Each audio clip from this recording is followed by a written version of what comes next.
주제가 건강한 신앙, 병든 신앙입니다. 다시 한번 이 발제와 논평을 맡아주신 두 분 본인 소개를 좀 부탁드릴게요. 네, 안녕하세요. 저는 박성철이라고 합니다. 뭐 어떻게 소개를 해야 되나요? 그 소개하기 어려우시면 제가 간단하게 질문 드릴까요? 네네. 네, 어떻게 하다가 종교 중독에 빠지셨어요?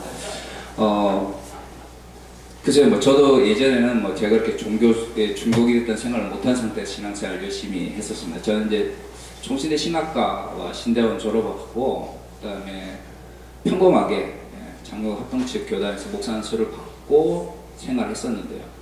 제가 장애인 선교단체에서 꽤 오랫동안 간사 생활했었습니다.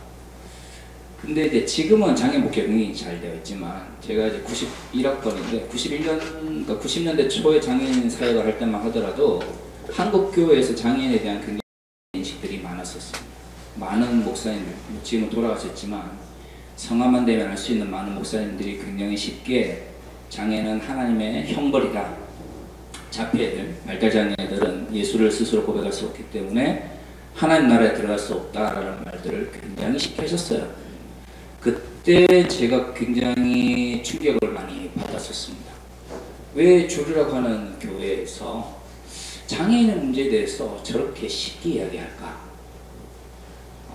그 이후에 이제 꽤 오랫동안 이제 장애인 선교단체 간사를 하면서 조금 한국 사회가 가지고 있는 일반적인 주류교회가 가지고 있는 일반적인 인식들이 좀 잘못된 것은 아닐까? 특히 사회 소수자나 약자와 관련돼서 뭔가 좀 잘못된 인식론을 가지고 있지 않을까라는 생각을 가지게 됐고요.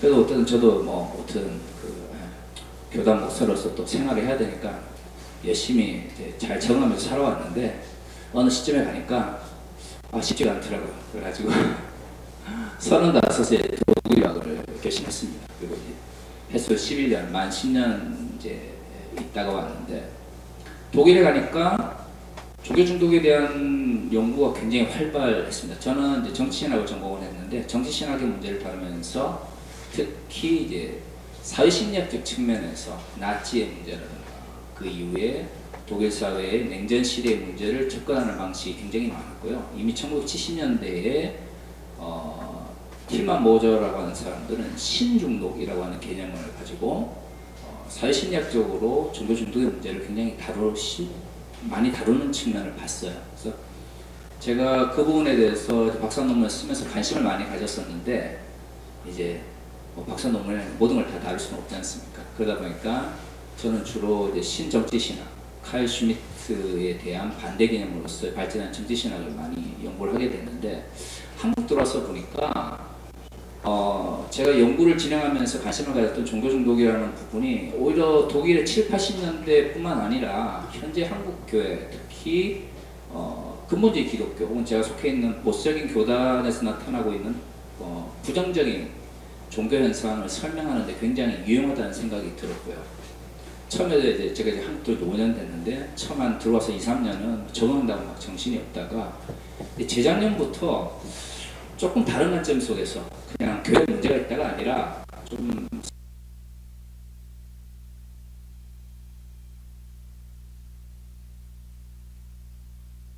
생겨서 재작년부터 본격적으로 종교 중독의 문제, 그 다음에 파시즘의 문제, 집단 심리학 문제에 대해서 좀 다루게 되면서 오늘날 이렇게 우리 교육 실천 문제와도 연결이 된 것 같습니다. 네, 그 부분을 이제 잠시 후에 좀 펼쳐주시면 좋겠고요. 소개해달라고 했는데 조금 시간이 지체돼서 남홍석 목사님 본인 소개를 잠깐 해주시죠. 네, 저는 교회에 추천하는데 사무국장을 몇 년 전에 했죠. 2010년부터 3년 동안 한 것 같고요. 그 다음부터 요나 생활을 했습니다. 네, 그래서 다시스로 도망가다가 붙들려서 다시 니느웨로 돌아온 남홍석 목사입니다. 목회 현장에서 제가 교회 개척해서 이제 만 4년째 되는데 이 종교 중독과 같은 문제가 심각한 것 같아요. 종교 중독을 요구하는 분들이 많이 계세요. 왜 이 교회는 이거 안 합니까? 저거 안 합니까? 실제로 어떤 교인분은 몸이 되게 아픈 분이신데 저희 교회에 오셨다가 얼마 되지 않아서 교회를 떠나셨어요. 어디로 떠나셨냐면 어느 여성 목사님이 지하에서 하신 어떤 기도원 같은 시내에 있는 그런 곳인데 365일 24시간 거기서 먹고 자고 하면서 기도를 한다고 하더라고요. 그래서 제가 그분을 어떻게 붙잡을 수가 없고 해서 보내드렸는데 지금 생각해보면 종교 중독 현상이었던 것 같고요. 그동안 심증만 갖고 있었는데 우리 교수님 통해서 물증을 잡을 것 같아서 좋은 공부의 시간이 됐습니다. 네. 그리고 논평해 주신 마지막 즈음에 보면은 아쉬운 점을 꼽으셨어요. 이게 종교 중독과 관련된 그 논문의 그 많은 내용들 가운데 이제 한국 교회 내 사회적 트라우마에 대한 그 부정적인 영향에 대한 내용이 적지 않은 것 아닌가, 적지 않은가라고 질의를 해주셨는데, 사실 저는 이 종교 중독이라는 말 자체도 굉장히 좀 생소하거든요. 이게 지금까지 우리 사회에서 연구되었거나 또 사람들이 관심을 가지고 활발하게 논의를 진행해오지 않았기 때문에 교수님께서도 참고할 만한 어떤 자료가 부족했던 건 아닐까라는 생각을 했습니다. 어떻습니까? 뭐 어느 정도는 맞는 이야기인 게 한국에서 심리학 그러면 뭐 아들러라든가 이런 개인 심리학 분이 더 하지 않습니까? 뭐 프로이드나 융도 뭐 많이 다루긴 하지만 어쨌든 개인 심리학적 측면이 강합니다. 80년 이후에 한국 사회에서 조금씩 사회 심리학에 대한 담론이 많이 연구가 되기 시작했고, 근데 이제 그러한 담론들은 주로 이제 개발 독재 시대의 어떤 정치 권력과의 관계 속에서 많이 다루어졌는데, 어떤 87년 체제 이후로 한국 사회는 변화를 보면 개발 독재 시대를 이제 부정적으로 그리는 담론들이나 분석 관련한 담론들이 많이 외면을 받았었습니다. 촛불혁명 이후도 과연 얼마만큼 그런 담론들에 대해서 활발하게 진행되는지에 좀 생각을 해봐야 될 것 같은데요. 근데 이게 우리나라에서는 좀 낯선 개념들이지만 서구 같은 경우에는 이러한 집단 심리학적 접근이 겨우 뭐 2차 세계대전이나 나치와 같은 정말 극단적인 어떤 비극과 연결되어 있잖아요. 그런 측면에서 충분히 연구가 되어 있는데도 불구하고 한국 사회에서 한국적 사회가 가지고 있는 보수성 아니면 여전히 과거의 어떤 인식으로 자유롭지 못한 모습들로 인해서 좀 외면받아왔던 측면이 있는 것 같고요. 다행인 것은 최근에는 이런 담론들이 세월호의 비극 이후에 굉장히 많이 연구되어지고 있다고 생각을 합니다. 저는 그동안 한국 사회에서 이 부분이 지금은 조금 낯설 수 있지만 조금 더 활발하게 연구가 진행될 거라고 생각하고 있습니다. 네. 그래서 앞으로는 이 자리에 함께 하시는 분들도 그렇고요. 조금 더 우리 한국 사회 그리고 한국 교회를 좀 찬찬히 뜯어보면서 이런 연구를 좀 더 발전시켜 나가고, 그래서 한국 교회를 좀 개혁해 나가는데 앞장서야 되지 않을까. 학문적 우군이라고 남우성 목사님 표현을 해주셨는데요. 그런 게 정말 필요한 시기가 아닌가 생각을 합니다. 자, 지금 2020년으로 접어들었습니다. 교회개혁 10천년대가 17회가 됐다고 말씀을 드렸는데요. 17회 동안 나아진 게 없어 보입니다. 사실은. 지금 두 분께서 보시는 한국 교회는 어떻습니까?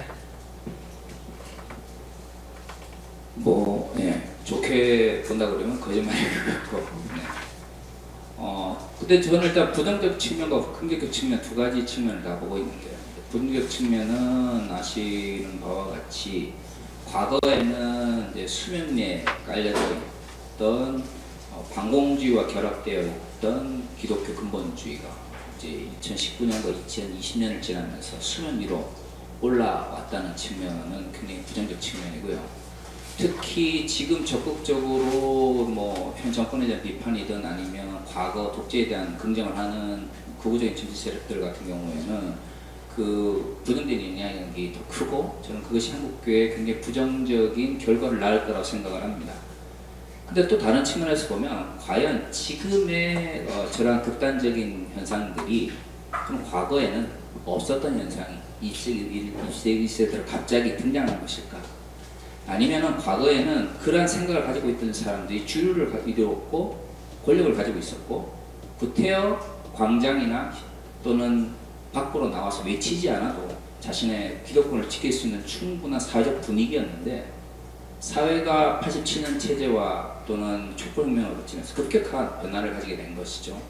기울어진 운동장이 어느 정도 회복되어가는 과정이 있는데 이런 것에서 느끼는 위기감이 저들을 과거에는 그저 어떤 독재 권력이나 아니면 권위주의적 정권을 지지하고 그걸 통해서 이익을 누리던 현실에서 스스로 자신들의 기득권을 지키기 위해서 광장으로 나오게 된 현실은 아닐까 하는 생각을 해봅니다. 그런 측면에서는 분명히 부정적 측면이 있지만 또 다른 측면에서는 한국 교회는 아직도 그러한 변화를 느끼지 못하고 있지만 한국 사회는 어떻든 과거에 비해서 많이 민주화되어 가고 있고요.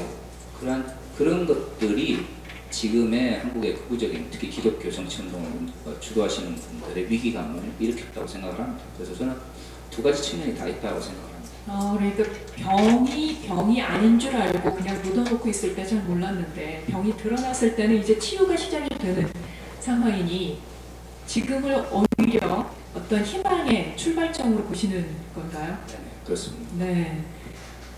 목사님 어떠세요? 한국교회 어떻게 진단하십니까? 뭐 그런 질문 많이 받을 때마다 제가 늘 하는 얘기는 생태계 전환기라고 얘기를 합니다. 우리는 이미 지구의 큰 생태계 전환기를 겪었었죠. 공룡의 시대가 있었지 않습니까? 그런데 어찌어찌한 이후로 그 공룡들이 다 없어져 버리고 빙하기가 시작되었고 그 이후에 살아남은 생명체들은 다 이끼류나 뭐 바퀴벌레류나 뭐 그런 것들이 살아남고 큰 덩치와 엄청난 포식자들은 다 죽어 나갔잖아요. 지금 한국교회가 그런 걸 경험하고 있는 것 같아요. 그래서 물론 소수의 초대형 교회들은 여전히 맹위를 떨칠지 모르겠지만 그것은 좀비라고 생각을 합니다. 살아있는 것처럼 보이지만 여기저기 몰려다니면서 광화문에 태극기를 달들고 어저께 자유통일당이라고 창당을 했더라고요. 김문수, 정광훈 이 두 사람이 자통당이라고 창당을 했는데 그런 좀비 같은 존재라고 생각을 하고요. 그래서 이제 생태계 전환의 사건으로 많은 것을 우리가 보고 있죠. 뭐 가난한 교인 현상이라든가 소공동체, 건강한 소공동체 운동이라든가 성공회에서 이야기되는 뭐 프레시 익스페리언스 같은 넷플릭스 운동이라든가 뭐 이런 것도 우리가 경험하고 있는 것 같습니다.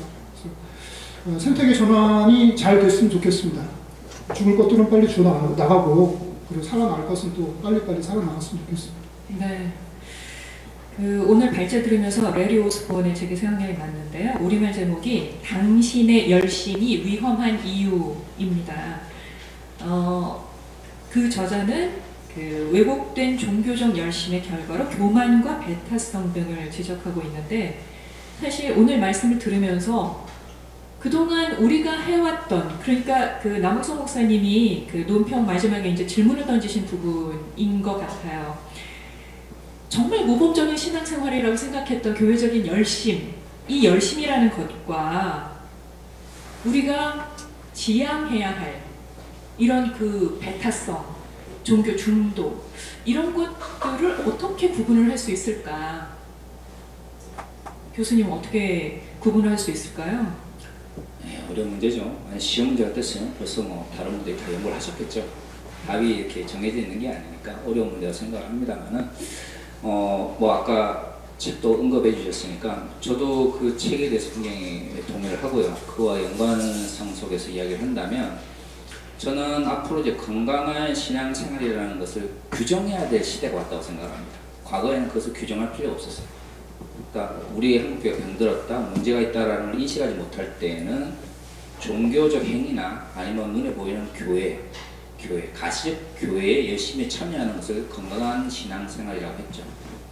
하지만 그것은 정말 예수께서 가르치신 그 복음의 말씀과 연관성이 있는지 한번 생각해 볼 필요가 있다고 생각을 합니다. 즉 예수께서 가장 큰 계명으로 하나님을 사랑하고 이웃을 사랑하는 이야기를 하셨는데 양자는 결국 관계성 속에서 신앙을 규정하는 거거든요. 그러니까 지금까지 한국교회에서 그게 병든 신앙이고 건강한 신앙이는 신앙을 규정할 때에는 나와 하나님과의 관계 혹은 나와 종교 지도자와의 관계밖에 없었습니다. 근데 제가 생각하는 건강한 신앙은 타자와의 관계성 속에서 기독교 신앙에 대해서 살펴볼 필요가 있다는 거죠. 그 책도 저도 읽어봤는데 저는 교만이라는 용어는 개인적으로 좋아하지는 않아요. 왜냐하면 한국 사회에서 교만이라는 용어는 주로 어떻게 사용되냐면 내가 사회 약자를 억압하면서 참 당신은 교만하신 이렇게 쓰장되지 않고 담임 목사님께 성도들이 되어들었을 때 당신은 참 교만합니다 라고 이야기를 하거나 교회가 나가고자 하는 방향과 반대되는 의견을 성도들이 제시했을 때 교만의 용어를 쓴 것이죠. 저는 교만이라고 하는 용어를 가지고 종교 중독의 문제를 규정하는 것은 조금 조심해야 될 필요가 있다고 생각하고 저는 배타성의 문제는 반드시 짚고 넘어야 된다고 생각합니다. 물론 저는 이제 배타성이라는 용어보다는 공격성이라는 용어를 더 중요하게 생각을 하는데요. 건강한 신앙생활이냐를 규정하기는 어렵지만 병든 신앙생활이냐를 규정하기는 쉽죠. 하나님, 사랑이 뭡니까를 규정하기는 어렵거든요. 우리가 모두 뭐 바울처럼 고린도전서 13장을 쓸 수는 없지만 사랑이 아닌 것이 무엇이냐를 규정하는 것은 그렇게 어렵지 않습니다. 마찬가지로 건강한 신앙생활이냐를 규정하기 위해서는 굉장히 많은 담론들이 필요하고 저는 반드시 당연히 진행되어야 된다는 생각을 하는데 병든 신앙생활이 뭐냐를 먼저 규정하고 나서 그에 대한 반대의 개념으로 건강한 신앙생활을 규정할 필요가 있다고 생각을 하는데요. 저는 그 병든 신앙생활에서 가장 중요한 것이 타자와의 공존성속에서 나타나는 공격성, 좀 더 배타성과 연결되는 극단적인 배타성의 문제와 연관성 속에서 병든 신앙생활을 규정할 수 있다고 생각을 합니다. 아무리 긍정적이라고 할지라도 타자에 대한 배타성이 극도로 표출되거나 그것이 폭력적인 공격성으로 나타난다면 그것은 그 어떤 경우에도 정당화될 수 없고 그것은 반드시 종교 중독의 문제 혹은 병든 신앙의 문제로 규정을 하고 그럼 이런 폭력적인 공격성이 나타나지 않는 신앙생활은 뭔가를 규정해 나가는 방식 속에서 건강한 신앙생활을 규정할 수 있을 거라고 저는 생각을 합니다. 사실 현장에서 목회 활동을 지금 하고 계시는 남옥성 목사님의 경우 지금 교회개혁실천연대 그 사무국장도 하셨고 정말 그 병리적인 현상도 그동안 많이 지켜봐 오셨고 그리고 이제는 또 현장에서 목회 사역을 하고 계시잖아요. 그러다 보면 아까 또 잠깐 얘기를 해주셨지만 이런 건강하지 못한 신앙을 접하는 경우가 좀 많이 있으실 것 같아요. 좀 어떤 사례를 들어서 더 설명을 해주신다면요. 저는 건강한 신앙을 사실 이 질문이 제 질문이잖아요. 교수님이 던진 질문인데 저도 생각을 해봤습니다. 뭐가 건강한 신앙입니까? 현실에 대한 직면이 가능한가에 대한 문제라고 말씀드리고 싶어요. 저는 교수님 논문 읽으면서 제일 머릿속에 많이 빙빙 돌았던 게 칼 막스가 얘기했죠. 종교는 아편이다. 그 비판. 저 고등학교 때인가요? 그 얘기를 처음 듣고 대단히 자존심 상해하고 기분 나빠 했었거든요. 근데 대학 가가지고 공부하면서 설득이 되더라고요. 그렇지, 종교는 아편이지, 종교는 프로포폴이지, 뭐 이런 생각이 막 들면서 회의론에 막 빠지고 그러더라고요. 그런 생각을 하면서 성경을 봤더니 변화산의 베드로 이야기가 떠오르더라고요. 변화산에서 너무 좋았잖아요. 신기한 것도 많이 보고.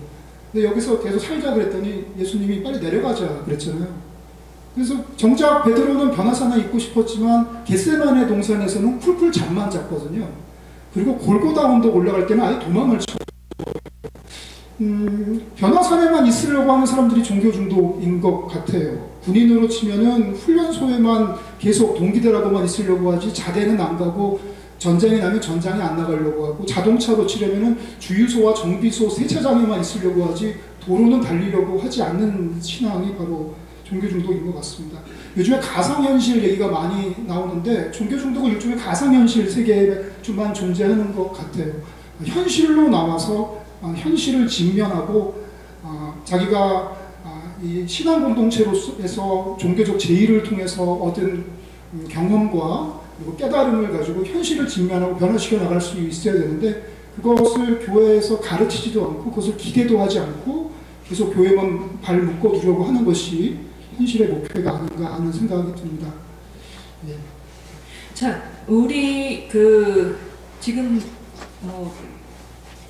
발제와 논평을 통해서 한국 교회를 좀 진단을 해 주셨는데요. 요거를 제가 좀 부탁을 드리고 싶은 게 사실 이 심리적 인식론적인 원인을 교수님께서 꼽아주셨단 말이에요.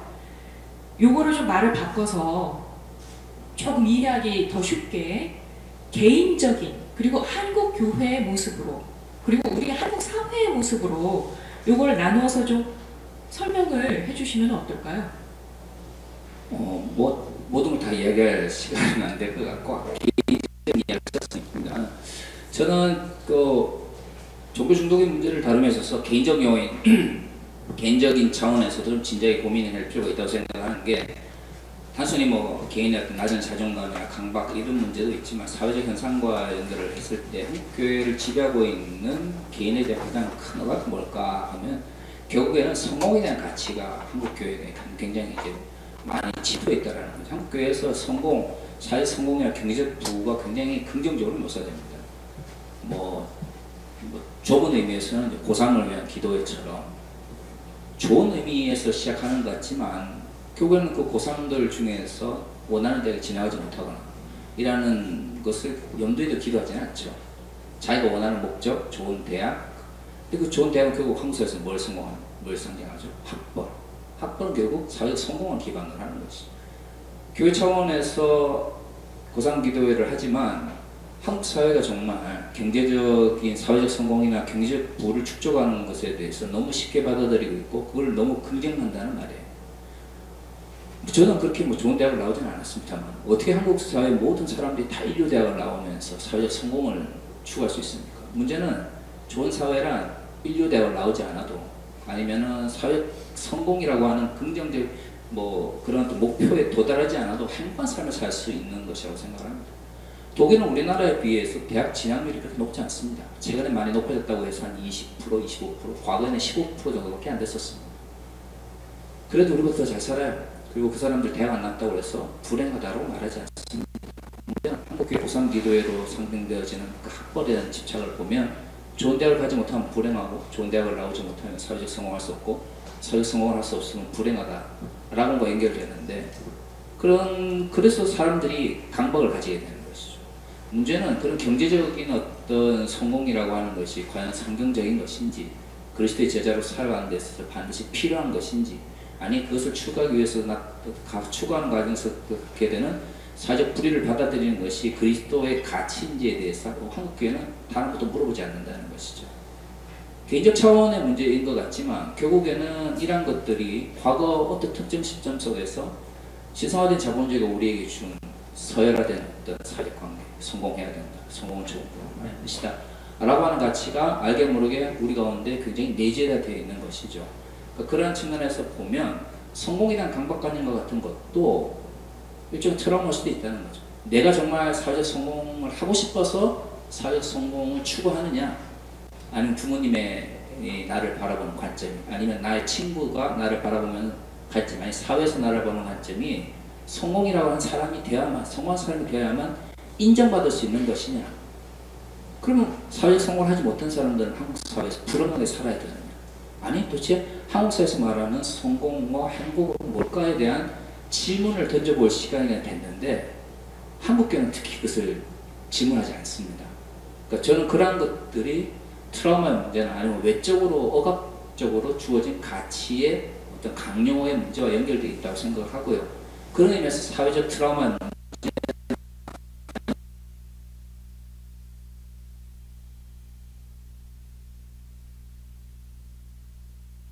문제를 만들고 그런 불행에 빠지지 않기 위해서도 강박적으로 경쟁에 참여하고 그래서 또 성공하려고 하는 욕구가 한국 사회를 지배하고 있지는 않은지 그런 생각들 좀 해볼 필요가 있다고 저는 생각을 합니다. 네, 성공, 신화, 물질 만능주의 참 우리에게 친숙해져 버린 그런 단어들이 굉장히 좀 아프게 다가오는데 이런 그 개인적인 요인들이 결국 교회에서도 또 사회에서도 다 유기적으로 이게 관련돼서 관계를 맺고 돌아가고 있기 때문에 참 우리가 늪에 빠져 있는 건 아닌가 싶은 생각까지 들 정도인데요. 이렇게 병든 신앙으로 보이는 종교적인 열심, 개인교회, 사회에 구체적으로 어떤 영향을 미치고 있는지 그 영향을 미치는 부분은 또 남우성 목사님께서 좀 얘기해 주실까요? 글쎄요, 뭐 저희 교수님께서 키워드를 잡아서 아주 짧고 분명하게 설명 잘 해주셔서 제가 뭐 그 부분에 대해서 더 보탤 건 없을 것 같고요. 저는 좀 각도를 달리해서 되게 중요한 지점 하나 한번 말씀드리고 싶은데 저는 신학교육이에요. 종교 중독자가 목사가 됩니다.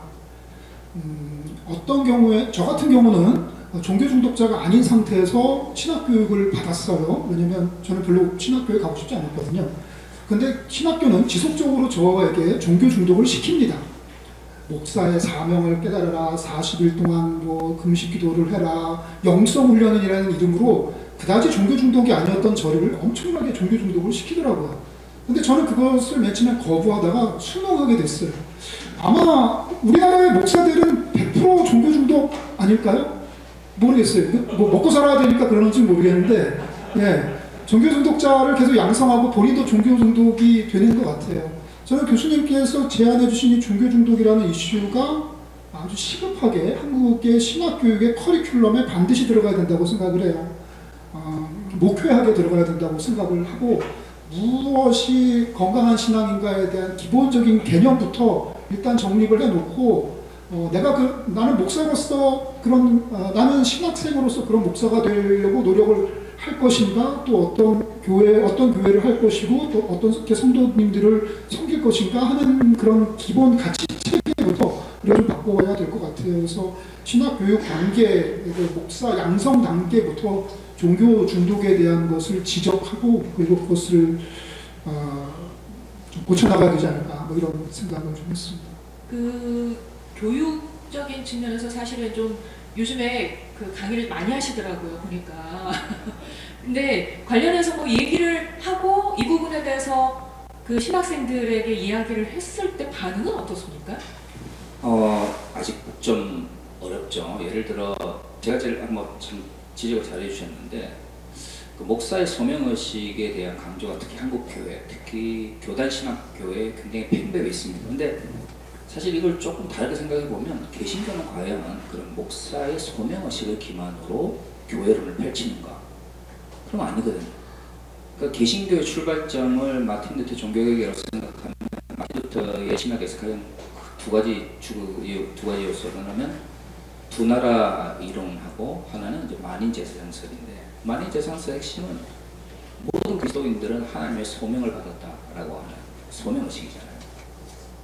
그러니까 개신교의 출발점이 결국 사제들의 특별한 소명의식을 모든 성도들이 공유할 수 있는 방향으로 신학을 전환시키면서 시작됐는데, 한국교회는 유독 목회자가 되려고 하는 사람들에게 특별한 소명의식을 강조하는 것이죠. 목사가 특별한 소명을 받아야만 목사를 할 수 있는 것인지, 아니면 교회라고 하는 공동체 내에서 목사라고 하는 직분이 역할로서 주어진 것인지에 대한 근본적인 게 필요한 거죠. 누군가는 설교를 해야 되고요, 누군가는 영적으로 돌봐야 되고, 누군가는 교회적 역할을 감당해야 되니까, 흔히 말하면 마틴 루터 만인제사장설에 의하면 소명의식에 따르는 목사가 필요한 거잖아요. 그리고 초대교회 공동체들을 보면 목사라고 하는 직분도 다양한 초대교회 사명 또는 직분들 중에 하나였습니다. 집사나 장로들처럼. 지금은 목사가 소명의식을 가져야만 교회가 유지되고, 그 교회에는 목사의 사명의식 혹은 소명의식을 강화하기 위한 기제로 사용되어지고 있는데, 말씀하신 것처럼 정말 우리가 개신교라면, 종교개혁 이후의 기독교라면 그런 근본적인 목사로서의 소명을 좀 재점검할 수 있는, 즉 카톨릭적인 사제로서의 소명의식과 지금 한국 개신교가 목사의 소명의식을 좀 혼돈하고 있지는 않은지, 아니면 개신교적 의미의 소명의식을 바르게 정립하고 있는지에 대한 신학적 교육이 말씀하신 것처럼 반드시 선행이 돼야 앞으로 이런 그 한국교회의 건강한 어떤 상태를 유지하는데 도움이 될 수 있을 것 같습니다. 네, 말씀 감사하고요. 여러분께서는 계속 말씀 들으시면서 질문이 있으시면, 예, 그 앞에 놓여져 있는 메모지에 질문을 적어서 저 뒤에 지금 왔다 갔다 하고 계신 우리 박세범 간사께 전달을 해주시면 좋겠습니다. 네. 자, 그러면 교수님, 조금 전에 그 남우석 목사님의 논평에 포함된 일인데요. 종교 중독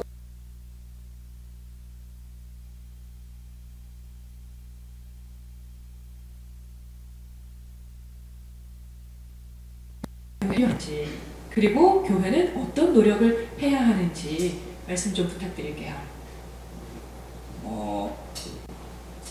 이제 시민사회 연대 문제는 앞으로 우리가 이제 풀어나갈 숙제이기 때문에, 지금 저도 이제 한국 사회에 이제 조금 이제 적응을 하고 있고, 최근에 이제 제가 많이 발표를 하고 글을 쓰게 되는데 이제 좀 적응이 되기 때문에 한국 들어와서 3년 동안은 너무 한국 사회 변화가 빠른 거예요.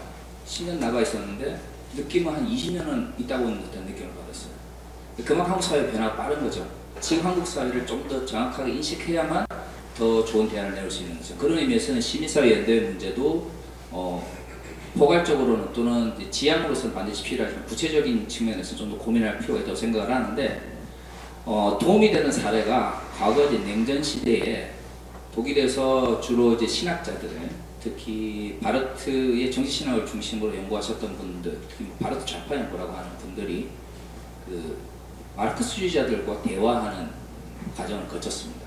왜냐하면 그 당시 어떤 생각을 했었냐면 서구는 주로 기독교적 가치가 지배하고 있고 어쨌든 동구는 막스주의적 가치가 이제 지배하고 있다고 생각을 하고 있는데 두 가치는 당시 냉전 시대에 서로 다른 것, 함께 갈 수 없는 것, 분리되어 있는 것으로 생각을 했거든요.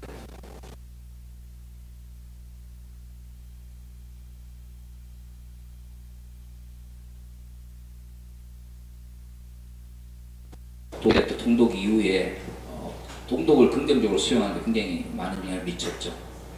막스주의를 신학자들끼리만 토론할 수 있습니다. 문제는 기독교인들끼리 모여서 막스주의를 토론할 경우 그 토론이 얼마만큼 객관성을 가질지 어느 누구도 장담할 수가 없는 것이죠. 그래서 좀 더 열린 의식을 가졌던 분들 그런 긍정적으로 막스주의자들과 대화를 했던 것이고 그 결과는 굉장히 긍정적이었고요.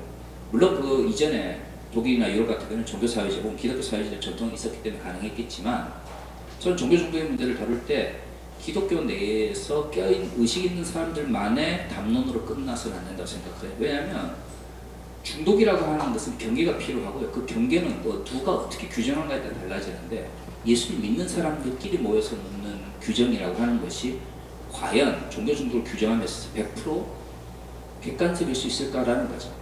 그러니까 그 객관성이라는 게 절대 보편성을 이야기하는 게 아니라 조금 더 많은 이들이 동의할 수 있는 것을 객관성이라고 한다면 종교 중독을 규정할 때에도 믿는 사람들뿐만 아니라 믿지 않는 사람들의 관점 속에서 종교가 어떨 때 삶을 파괴적으로 몰고 가는지 아니면 어떨 때 사회에 부정적인 영향을 미치는지에 대해서 한번 그들의 관점을 들어보는 것도 반드시 필요하다는 것이죠.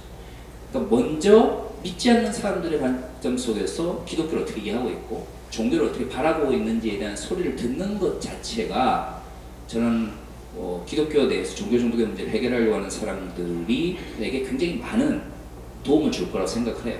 그게 되면 그 다음 단계에서는 그러면 다양한 믿지 않는 사람들의 관계성 속에서 그 전문가들 있잖아요.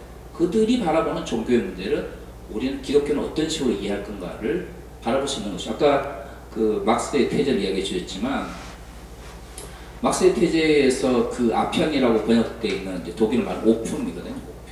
오피움이 같은 경우에는 막스 시대에는 수술을 하기 위해서 사용하는 일종의 진통제 역할을 했었습니다. 그러니까 막스의 독일어 태제 속에서 그 오피움은 종교라고 하는 것이 사람들을 막 죽이고 중독으로 몰고 가는 측면도 있지만 고통을 피하기 위해서 일시적으로 내어주는 역할을 했던 종교가 그것이 없이는 더 이상 현실을 살아갈 수 없도록 오피움, 마취제와 같이 변질되는 것에 대한 비판이거든요. 굉장히 부정적인 인식이지만 막스주의자들과의 대화 속에서 독일의 신학자들이 굉장히 그걸 긍정적으로 받아들이고 왜 종교가 현실을 변화시키기보다는 현실을 외면하도록 오피움의 역할을 하느냐에 대해서 굉장히 비판적으로 바라본 것이죠. 믿지 않는 사람들과 어떤 시민사회 영역 속에서 전문가들의 의견이 그리스도인들에게 전달되는 순간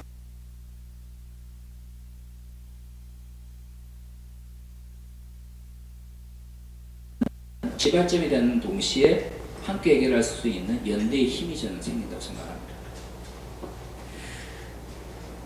너무 심각하게 지금 여러분께서 이 문제의식을 굉장히 지금 뼈아프게 받아들이시고 이 한국교회를 굉장히 염려를 하시다 보니까 굉장히 지금 진지하셔서 심각하신 느낌이 들어서 그냥 제가 조금 긴장을 풀어드리려고 저는 아직도 막스 얘기 이름만 나오면 가슴이 벌렁거리는데 이것도 중독인가요? 반공 중독이요. 반공 중독, 그러니까요. 네. 뭐 여러 가지 생각을 계속 하게 됩니다. 혹시 저 목사님 보충하실 말씀 있으세요? 저는 적극 동의해요. 그러니까 저는 지금 종교 중독자는 아닌 것 같아요. 근데 한때 종교 중독이었던 것 같아요. 제가 말씀드렸던 것처럼 저는 사실 학부 다닐 때는 전혀 종교 중독이 아니었고요. 저는 오히려 날라리였고요. 학부 다닐 때 신대원에 가면서부터 이제 종교 중독의 길로 갔던 것 같은데 그때 나타난 첫 번째 현상이 친구들이 사라집니다. 왜냐면은 이제 옛날 친구들, 세상 친구들 다 버려야 되거든요. 왜냐면 이때 뭐 음주 흡연 문화로부터 떠나야 되니까 친학교를 가야 되고 그래서 제 친구들 중에서는 저를 미워하는 친구들이 되게 의리 없는 친구라고 얘기하는 친구들이 많아요. 왜냐면 그때 이제 매일마다 새벽기도 해야죠. 그리고 또 성경 통독도 해야 되고 신대원 입시 준비도 해야 되고 하다 보니까 친구들이 다 떨어져 나가더라고요. 그랬다가 유학하면서 좀 다른 견해를 가진 사람들 해외에서 만나고 하면서 좀 많은 질문을 가졌던 것 같고 한국에 돌아와서 그 안 믿던 친구들 또 타종교인 친구들과 또 같은 신앙생활 같은 기독교인이지만 생각을 좀 달리하는 사람들과 좀 교제권을 넓혀가면서 제가 좀 정신을 차린 것 같아요. 그래서 건강한 신앙생활을 원한다면 불신자 친구가 반드시 있어야 된다고 생각을 하고 건강한 신앙생활을 원한다면 타종교 친구, 종교에 대해서 뭐 용서하십시오. 맥주 한 잔 놓고 이야기할 수 있는 친구가 좀 있었으면 좋겠고요. 그리고 나랑은 좀 다른 대단히 급진적인 생각을 하는 종교 기독교인이나 아니면 뭐 극단적으로 보수적인 얘기를 하는 기독교인이라도 함께 오랫동안의 우애와 의리 관계로 서로 소통할 수 있는 것들이 좀 많았으면 좋겠다 하는 생각을 했습니다. 친구가 중요하다. 우리가 그 귀를 닫고 남의 얘기를 자꾸 안 들으려고 하다 보면 안으로만 들어가게 되고 그러다 보면 곪게 되고 그런 현상이 우리에게 이렇게 중독이라는 어려움으로 다가온 게 아닌가 싶기도 합니다. 정말 다른 사람들과 좀 소통을 할 수 있었으면 좋겠는데요. 그 소통이라는 게 왜 이렇게 힘든지 거기는 분명히 우리 스스로의 노력이 좀 필요한 것 같다는 생각이 들어요. 자, 여러분께서 보내주신 질문을 좀 보겠습니다. 계속해서 질문 있으신 분들은 저희 뒤에 간사분께서 계시니까요. 질문을 전해주시면 됩니다. 종교 중독의 슈퍼 복균자라고 할 수 있는 목회자들에 대한 재교육 필요성과 제도적 정비 혹은 그 대안이 될 수 있는 교단별 보완책은 없을까요? 이런 질문이 들어왔습니다. 이거는 아까 얘기를 해주셨습니다. 이게 목회자들 교육이 필요하다. 그래서 신학교육이 필요하다. 라고 얘기를 해주셨는데 지금 신학생이 문제가 아니라 이미 목회를 하고 있는 기성 목회자들은 그럼 어떡하냐. 이런 질문입니다. 뭐 당연히 교단 차원에서 문제가 한다고 생각을 합니다. 많은 사람들이 뭐 교단 차원에서 재교육 그러면 어렵게만 생각을 하는데 제가 심사위원장 이야기를 했지 않습니까? 교회 밖을 보시면 요즘에 웬만한 직장들, 복지재단들 보면 성교육 의무 교육이 있습니다. 학교에서 교수들 뭐 아이들 가르치고 뭐 학위 받고 다 똑똑하다고 하지만 성교육, 성폭력 예방 교육 다 받습니다.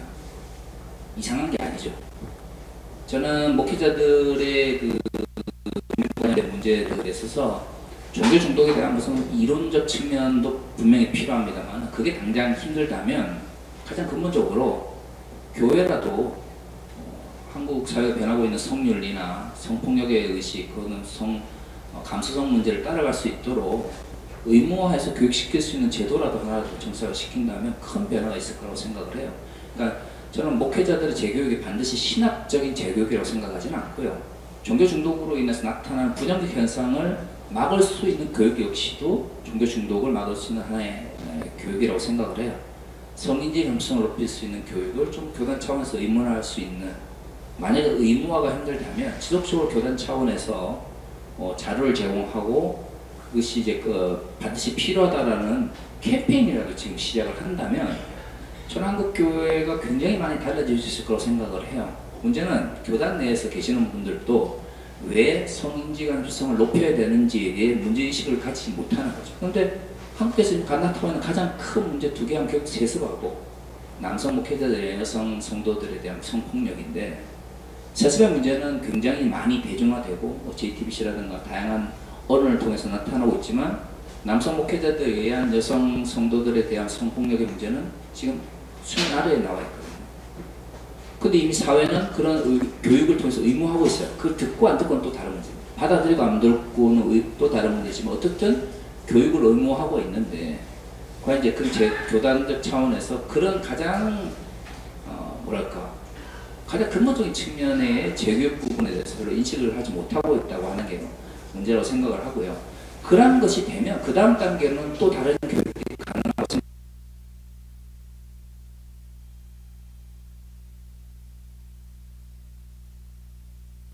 자기 스스로가 하나님 뜻을 다 알고 있다고 하는 목회자들을 불러다 놓고 당신은 중독에 빠져 있습니다. 우리가 가지고 있는 신앙은 근본주의적 신앙을 가지고 있고 우리는 개발도시 시대에 잘못된 가치로 왜곡되어 있고라고 해서 그것이 변화될 수 있을 거냐는 거죠.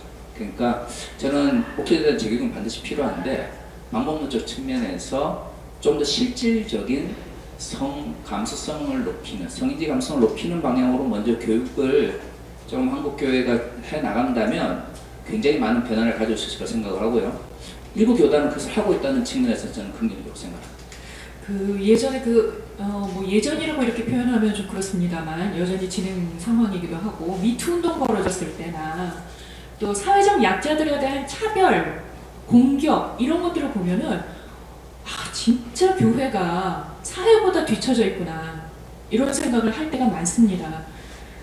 목사님 어떻게 생각하세요? 예, 저도 그렇게 생각을 하고요. 지금 종교중독이라는 개념이 이제 막 등장하고 정립되는 것 같아요. 한국 사회에서는요.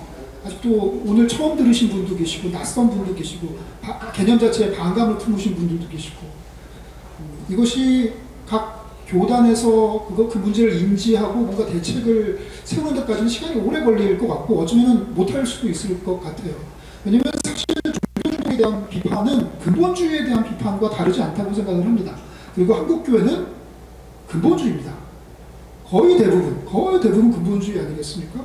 그래서 종교 중독을 강화시키는 프로그램과 이벤트를 벌이는 게 소위 목회라는 두 글자로 이야기되는 것이고 자기 일상생활에서 성도 개인이 자립적으로 그러니까 저는 그런 표현을 써요.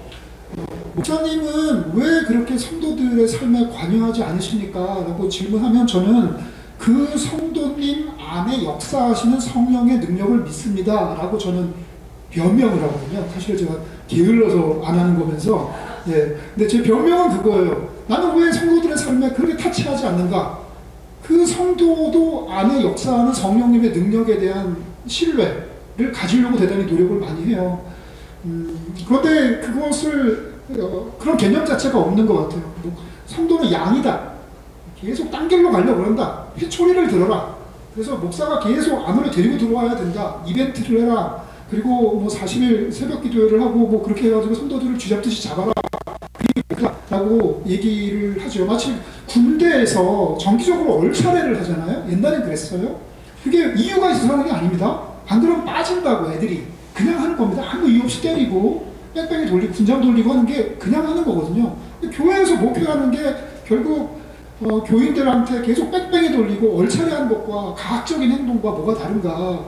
그래서 종교 중독을 지금 이제 막 개념을 정립을 해서 이제 한번 고쳐보려고 하는데 되게 지난한 과정이 될 것 같고 그러려면 신학적으로 한국교회 팽배한 근본주의에 대한 그 근원적인 반성부터 시작돼야 될 거 아닌가 하는 그런 좀 비관적인 생각을 합니다. 비관적인 생각을 하신다고 그러고 마무리하시면 어떡해요? 뭐 어쩌겠어요. 아니 지금 이제 시간이 얼추 많이 지나서요. 사실은 이제 좀 마무리를 해야 할 단계인데 또 저도 비관적이 되네요. 하지만 사실은 우리가 이렇게 알기 시작하면 그게 출발점이니까 이제부터 우리는 출발선에 섰다라고 좀 믿어보죠. 왜곡된 종교적 열심이 종교 중독 현상, 교회 안으로는 목사의 우상화, 구조의 맹신으로 드러나고요. 시민사회 속에서는 극우주의, 극우주의, 그리고 사회적 약자를 배제하고 혐오하는 현실을 만들어내고 있습니다. 자, 이 가운데 우리는 어떤 신자의 모습을 추구해야 할까 한 말씀씩 부탁드립니다.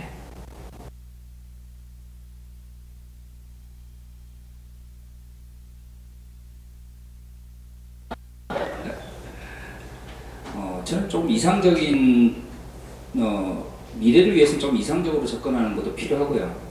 그렇게 생각을 하는데 저는 이제 제가 정치신학을 전공했기 때문에 많은 분들한테 그런 질문을 받아요. 도대체 그리스도인들이 사회적 영역에서 정치 영역에서 참여할 때 어떤 것이 긍정적인 모습입니까? 그럼 저는 굉장히 이상적인 이야기를 하죠. 예수께서 이 땅에 섬기러 오셨고 섬기라고 하셨습니다. 그래서 그리스도인의 중요한 정체성 중에 하나가 디아코니아, 섬김이죠. 계급 사회 속에서 제자들 발을 씻기면서 섬기라고 하신 말씀이 단순히 교회에서 주변의 친한 성도들을 섬기라는 의미는 저는 아니라고 생각합니다. 사회적 섬김, 사회적 영역이든 정치적 영역 속에서도 섬기는 자가 되라라고 저는 이해를 해요. 사회적 참여든 정치적 참여든 그리스도인의 정체성 속에서 섬김이라고 하는 것이 중요하다면 우리의 사회적 혹은 정치적 영역에서의 그리스도인의 참여는 누군가를 섬기기 위한 것이라고 생각하고요. 구태를 많이 가지고 있는 분들이나 힘을 가지고 있는 분들은 우리의 섬김을 필요로 하지 않지 않습니까? 재벌이 뭐 저희들의 섬김을 필요로 하겠어요. 권력 가진 놈들이 저희들의 섬김을 필요로 하겠어요. 그리스도인의 섬김을 필요로 하는 사람들은 결국 자본주의 사회에서 돈이 없거나 아니면 권력심적 사회 속에서 자신의 권리를, 자신의 인권을 지킬 수 없는 사람들이라고 생각을 합니다. 그리스도인에게 있어 건강한 신앙생활도 저는 마찬가지로 생각을 해요. 사랑하기 위해서 과도하게 집착하는 사람들을 보면서 걱정하는 사람들은 없습니다.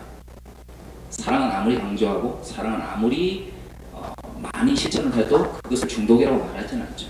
만약 그게 중독이라면 사랑 중독은 저는 오히려 사람들에게 이야기해야 된다고 생각합니다. 하지만 우리가 중독을 이야기할 때는 누군가를 사랑하거나 섬기기 위해서가 아니라 내가 높아지기 위해서 타인을 차별하거나 내가 존중받기 위해서 다른 사람을 무시할 때 나타나는 현상의 가장 극단의 중독이라고 생각을 해요. 그런 의미에서는 건강한 신앙생활은 제가 앞서도 이야기를 했지만 공격성이 표출되지 않도록 자신을 절제하면서 사회적 약자와 소수자를 섬기기 위한, 아니 나의 도움을 필요로 하는 이웃을 섬기기 위한 방향으로 나아가는 것이 아닌가 생각을 합니다. 긍정적 의미의 섬김이 계속적으로 건강한 신앙생활이라 교육되어진다면 건강한 신앙생활에 더 헌금을 많이 내고 예배 참여하고 목사님을 잘 섬기는 것이 아니라 내 주변의 이웃을 더 잘 섬기고 나의 도움을 필요로 하는 사람들을 잘 섬기는 것을 건강한 신앙생활이라고 규정할 수 있는, 또 그것이 너무나 당연한 것이 되어지는 시대가 온다면 저는 더 이상 한국 교회에 건강한 신앙생활을 고민하지 않아도 된다 생각을 하고요. 종교 중독의 문제를 고민하지 않아야 된다 생각을 해요. 그런 의미에서는 건강한 신앙생활의 문제를 본질적으로 사랑과 섬김의 문제로 다시 또 재정립하는 그런 신학적 전환, 인식적 전환들이 한국에서 좀 일어났으면 좋겠고요. 저는 그런 의미에서는 너무 부정적으로 보지는 않는 게 종교개혁을 통해서 가톨릭이 몰락했지만 그 몰락이 가톨릭이 완전히 사라지는 걸 의미하지 않았죠. 저는 한국 교회가 지금 갑자기 회개해가지고 건강하게 혹은 새로운 방향으로 나갈 거라고 생각하지 않습니다. 하지만 제가 믿는 하나님은 몰락 자체가 문제가 아니라 그 몰락 이유를 얼마만큼 준비하느냐에 따라서 하나님의 나를 움직여 가시는 거지. 교회가 몰락하느냐, 교회가 잘 되느냐는 하나님의 나라의 발전이나 성장과는 조금 다른 문제 같아요. 교회가 만약에 지금 건강하지 못해서 몰락의 길을 가고 있다면 교회를 세우기 위해서가 아니라 교회 몰락 이후에 하나님의 나라가 어떻게 다른 모습으로 발전할 수 있는가를 고민하는 그런 과정들이 필요하다고 생각을 하고요. 그런 의미에서는 한국 교회는 저는 좀 부정적으로 몰락의 과정 속에 있지만 어쩌면 한국 교회가 몰락하기 때문에 또 다른 형태의 하나님 나라의 운동은 새로운 방향을 맞이할 수 있을 거다라고 하는 긍정적인 생각을 가지고 있습니다. 목사님. 질문이 뭔지 까먹었는데 우리가 어떻게 해야 되는가 뭐 이런 질문이었던 것 같아요. 네. 10계명, 1계명을 잘 지켰으면 좋겠어요. 우상 숭배하지 말라. 제가 부목사 하다가 부목사 삶을 10여 년 살다가 담임 목사가 딱 되자마자 저에게 나타난 현상이 뭐냐면 교인들이 제 옆에 앉지 않습니다. 부목사 때는 제 옆에 앉았거든요. 같이 뭐 집사님들하고 식사를 하면 제가 제 옆에 같이 나란히 앉는 거에 대해서 불편함이 없었는데 담임 목사가 되니까 제 오른쪽 자리, 왼쪽 자리는 항상 비어 있거나 제 아내의 자리예요. 담임 목사에게 큰 기대를 걸더라고요.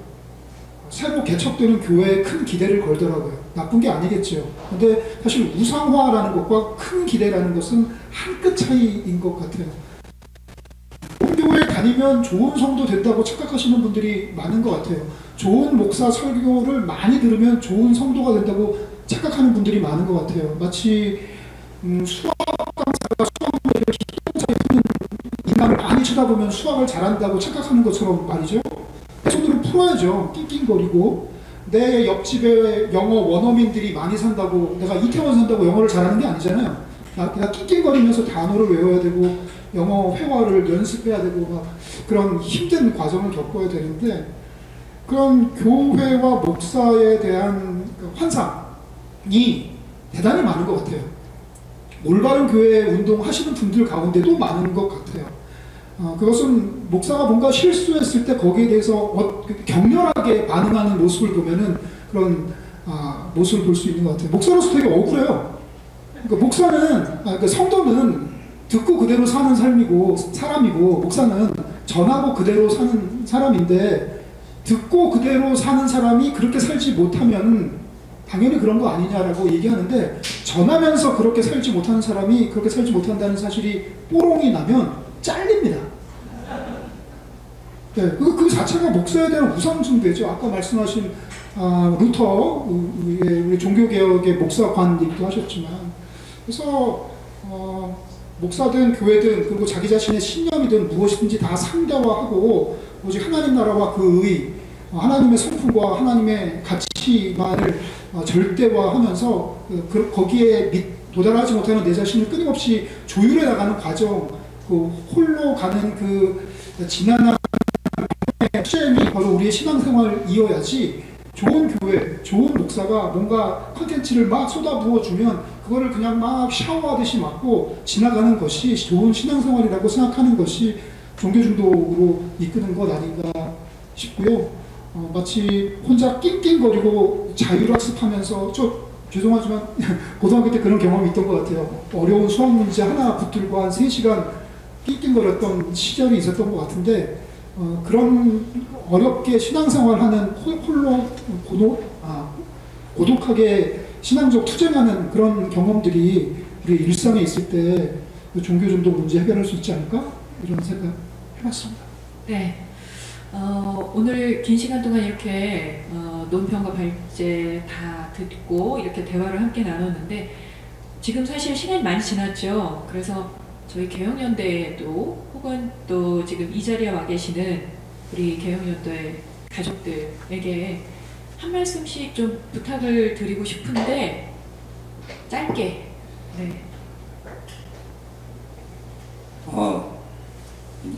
저는 다른 것보다 지금 해오셨던 것처럼 신앙을 포기하지 마시고 한국 교회의 잘못된 모습에 대해서 계속적으로 비판적인 목소리를 내어주시면 감사하겠습니다. 그리고 반드시 좀 부탁드리고 싶은 것은 한국 교회의 몰락, 깔병식으로 말하면 가실 교회 몰락이 반드시 하나님 나라의 몰락이라고 생각하지는 않습니다. 교회 잘못된 것에 대해서 비판하고 그것을 고쳐야 된다고 이야기하겠기 때문에 한국 교회가 양적으로 몰락한다면 그것은 하나님의 나라의 운동과 관계가 없었기 때문일 수도 있다는 것이죠. 잘못된 것을 잘못됐다고 말하는 것은 그리스도인들에게 당연한 것이라고 생각합니다. 옳은 것은 옳다고 말하고 아닌 것은 안 되고 말하는 것이 성서의 가르침이라면, 지금 교육 실천연대 하고 있는 것처럼 잘못된 것을 잘못됐다고 말하는 누군가가 존재해야만 옳은 것은 옳다고 말할 수 있는 또 다른 측면이 생긴다고 생각합니다. 교회의 몰락과 하나님 나라 운동의 몰락을 같이 보지 않고 하나님 나라의 운동은 또 다른 모습으로 발전할 수 있을 거라는 것을 많이 명심하신다면, 저는 앞으로 사회를 위해, 사목교를 위해서 교육을 실천하는 데가 더 큰 일을 할 수 있을 거라고 생각합니다. 예, 교수님 주신 그 말씀대로 나같이 열심히 했으면 좋겠습니다. 이 인간의 연약함 깨닫고 하나님의 전능하심 깨닫고 우리 인간의 능력 의지하지 아니하고 하나님의 계획과 섭리 알아보면서 나갔으면 좋겠습니다. 제가 2010년에 계획연대 사무국장이라는 이름으로 이 자리에 있었고, 그리고 2020년에 되게 오랜만에 나타나서 인사드리게 됩니다. 그래서 동지 여러분 오늘 오랜만에 뵈서 반갑고 그동안 함께 하지 못해서 죄송했고 함께 가열차게 주님의 나라를 위해서 함께 일했으면 좋겠습니다. 감사합니다.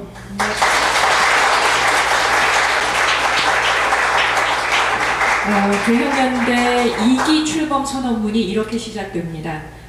개혁된 교회란 없다. 다만 개혁 중인 교회만 있을 뿐이다. 그러므로 이제 우리는 먼저 우리 자신을 개혁하고 또한 이를 바탕으로 한국교회의 개혁을 위해 지속적으로 배전의 노력을 기울이고자 한다.